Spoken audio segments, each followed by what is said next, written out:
नाज़रीन, हुकूमतें आती जाती रहती हैं, लेकिन उनके कुछ ऐसे प्रोग्राम होते हैं जो या तो चलते हैं या बंद हो जाते हैं। हमें याद है कि जी एक दफ़ा 2 रुपए की रोटी चली, बहुत उस पर तालियाँ बजी, लेकिन जो ही हुकूमत गई वो प्रोजेक्ट चल ही नहीं सका। तो इस जैसे कई प्रोग्राम हैं, लेकिन कुछ प्रोग्राम ऐसे भी हैं कि जिनके नकूश अभी तक हैं और वो आज चल भी रहे हैं, बल्कि उनका में ज़्यादा एक्सपेंशन आ रही है और आम आदमी भी उनसे मुस्तफ़ीद हो रहा है। तो उन पे आज हम बात करेंगे। मेरे साथ मौजूद हैं सरफराज अली साहब। जनाब, प्रोग्राम में खुश आमदीद। Thank you. सरफराज साहब एक बहुत बड़े डिजिटल मीडिया के जो हेड हैं और इनका जो एक्सपीरियंस है वो इंग्लिश न्यूज़पेपर्स के साथ है, कुछ फ़ॉरेन जो मीडिया हाउसेज हैं, पब्लिकेशंस हैं, उनके साथ ये काम करते रहे हैं और आजकल ये लाहौर में हैं। तो सरफराज साहब, जब हम ऐसे प्रोजेक्ट्स की बात करते हैं तो अब हम सोचें कि जी 90 की दहाई में कोई प्रोजेक्ट थे जो अभी तक चलते आ रहे, तो कोई नहीं है। यस, हाँ, सिर्फ एक वो पोलियो वाला प्रोग्राम है जो मुझे याद है 93 में शुरू हुआ, तो वो चल रहा है और अब अभी तक चल रहा है और हम बहुत ही कम उस पर आ गए। 3-4 केसेज होते हैं या 8-10 केसेज होते हैं। तो पोलियो के बाद हम चलते आते हैं तो आगे फिर 2004 में एक प्रोग्राम शुरू हुआ, रेस्क्यू 1112। यस। तो रेस्क्यू 1112 के बारे में आपका क्या कोई ज़ाती एक्सपीरियंस या ओवरऑल आपके परसेप्शंस? देखिए, ऐसे सब थैंक यू सो मच। मैं समझता हूँ कि ये जो रेस्क्यू वाला प्रोजेक्ट था PMLQ का, चौधरी परवेज़ लाई का, ये एक ऐसा प्रोग्राम था कि जिसका डायरेक्टली जो फ़ायदा हुआ है ना, वो एक आम बंदे को, गरीब आदमी को फ़ायदा हुआ है।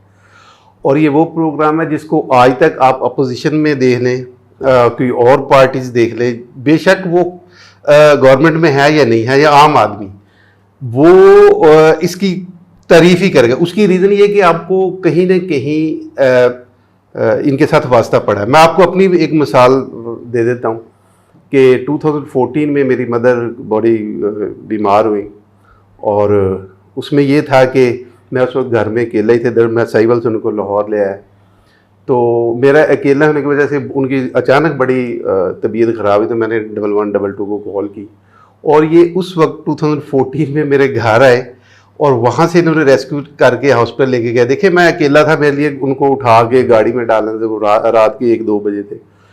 तो मैं समझता हूँ कि इस किस्म की हज़ारों मिसालें, आप अभी रोड पे चले जाएं, किसी आम लेमैन से पूछें तो वो एटलीस्ट 1112 के बारे में कोई गलत बात नहीं करेगा, क्योंकि इसका फ़ायदा जो हो रहा है वो एक आम आदमी को हो रहा है। तो ये एक तो इसको इंटरनेशनल आपको पता पहचान भी मिली है। अच्छी बात यह है कि इसका नाम उन्होंने इमरजेंसी सर्विस रेस्क्यू 1112 रखा। यस, इसका नाम रेस्क्यू परवेज़ इलाही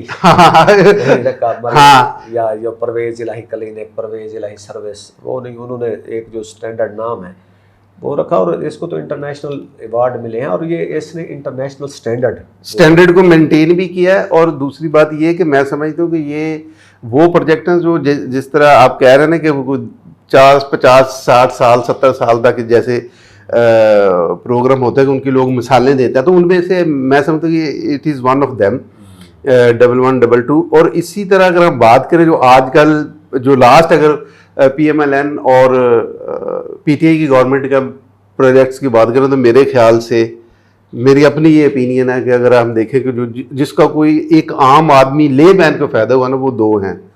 एक PMLN का CCD और PTI का जो सेहत कार्ड था। इस पहले सेहत कार्ड पे बात कर लेते हैं। हाँ जी, कि उसके ज़रिए जो है ना एक आम आदमी को कहा गया कि जी आप उन्हें 10 लाख तक का इलाज करा सकते हैं, एक फैमिली को वो अलाउड था।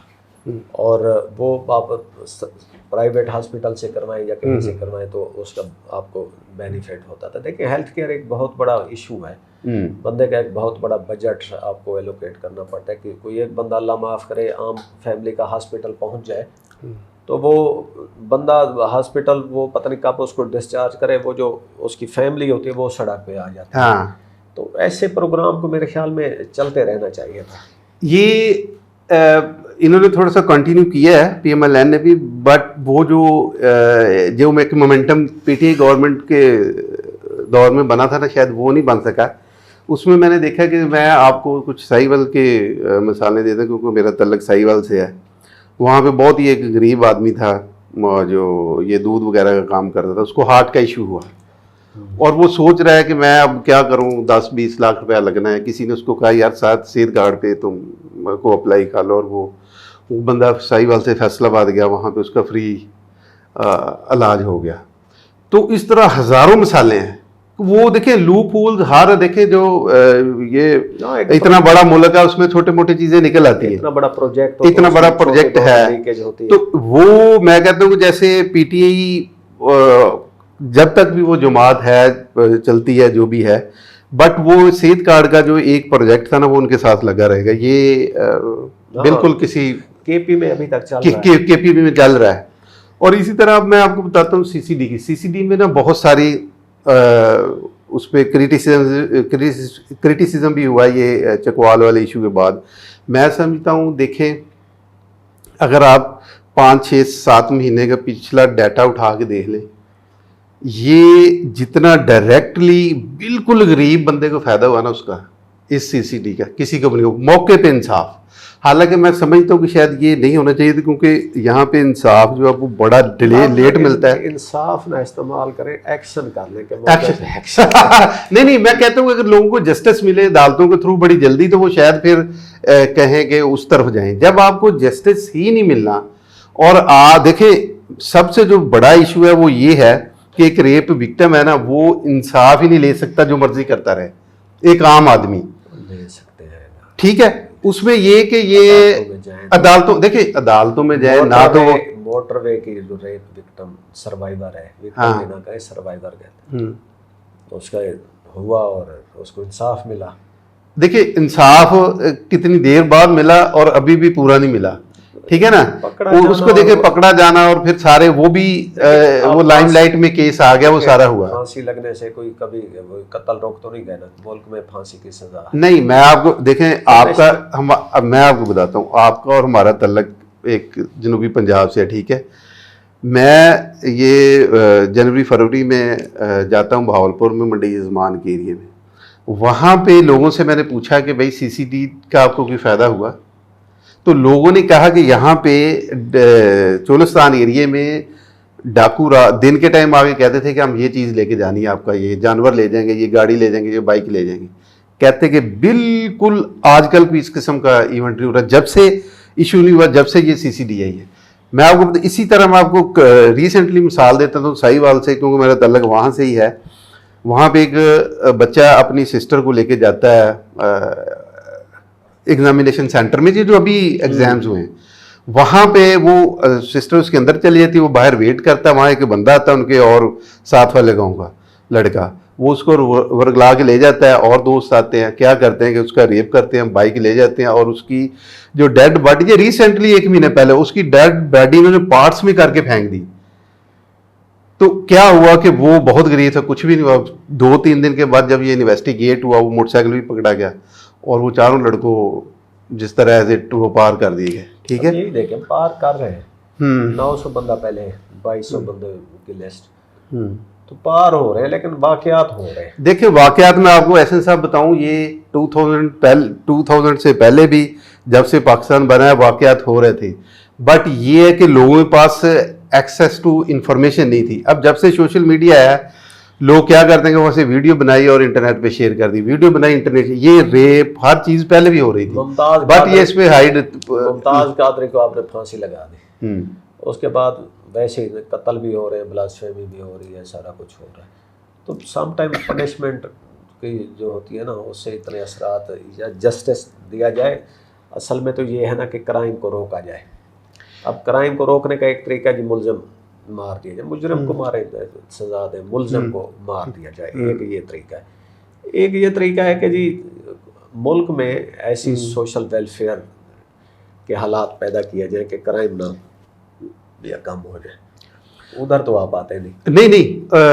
जो जब ये सीसीडी के सारे इश्यूज हुए हैं, जब उस पर बहुत सारी डिबेट हुई, उसके जब भी किसी मुल्क में बहुत ज़्यादा क्राइम होता है ना, उसकी क्राइम की रेशियो यही होती है कि वहाँ की इकोनॉमिक जो स्टेबिलिटी है वो नहीं होती। अब देख लें जो रेप्स या इस किस्म के ज़्यादातर वाक़यात हो रहे हैं, बच्चों के साथ इशू हो रहे हैं, वो लो लाइंग एरिया में हो रहे हैं, रिमोट एरियाज़ में ज़्यादा है।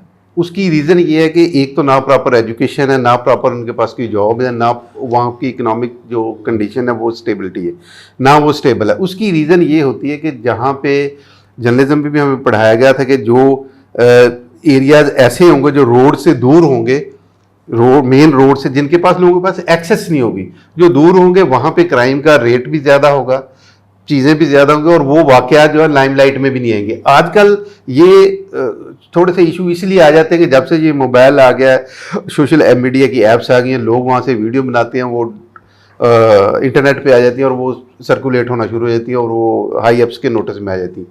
बात ये कि इसमें कंपैरेटिवली डिक्रीज़ हुआ है क्राइम बहुत, सीसीडी की वजह से, ये हमें मानना पड़ेगा। फिगर भी हम पिछले अगर लास्ट ईयर के देखें और इस साल के देखें बहुत फ़र्क है।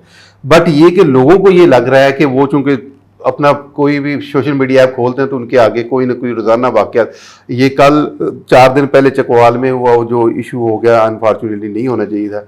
अब ये सरगोदे वाला देख ले, कल के हुआ कि 6-7 साल की बच्ची के साथ क्या हुआ है। तो मैं समझता हूँ कि वहाँ पे उनको जो विक्टिम फैमिली, उनको फ़ौरन इंसाफ मिला, वो तो कहेंगे कि सीसीडी बड़ी अच्छी है। जिन बंदों को सेहत कार्ड पे मुफ्त 15-20 लाख का 10 लाख का इलाज हो जाएगा, वो तो कहेंगे कि बड़ा अच्छा इशू है। मैं समझता हूँ कि ये वो डिपार्टमेंट्स हैं, सीसीडी और सेहत कार्ड या रेस्क्यू 1112, इनका डायरेक्टली फ़ायदा आम आदमी को हुआ है। ये होना चाहिए। अगर इसमें कोई लूप होल्स हैं, कोई लेजिस्लेशन करने की ज़रूरत है, वो ज़रूर करें, बट इनको कंटिन्यू चलता रहना चाहिए, ये बंद नहीं होना चाहिए अनटिल और अनलेस जब तक इस मुल्क की इकोनॉमिक जो सिचुएशन है, कंडीशन है, वो बेटर नहीं होती। अदरवाइज ये चीज़ें चलती रहेंगी, क्राइम रेट बढ़ेगा इनको रोकने की वजह से। नाज़रीन, इसी वेश के साथ के इस मुल्क में हालात बेहतर होने चाहिए और लोगों का जो मियार ज़िंदगी है वो अच्छा होना चाहिए, और उसके साथ साथ जो हमारे इदारे हैं उनकी परफॉर्मेंस भी अच्छी होनी चाहिए। हमें इजाज़त दीजिए। खुदा हाफ़िज़।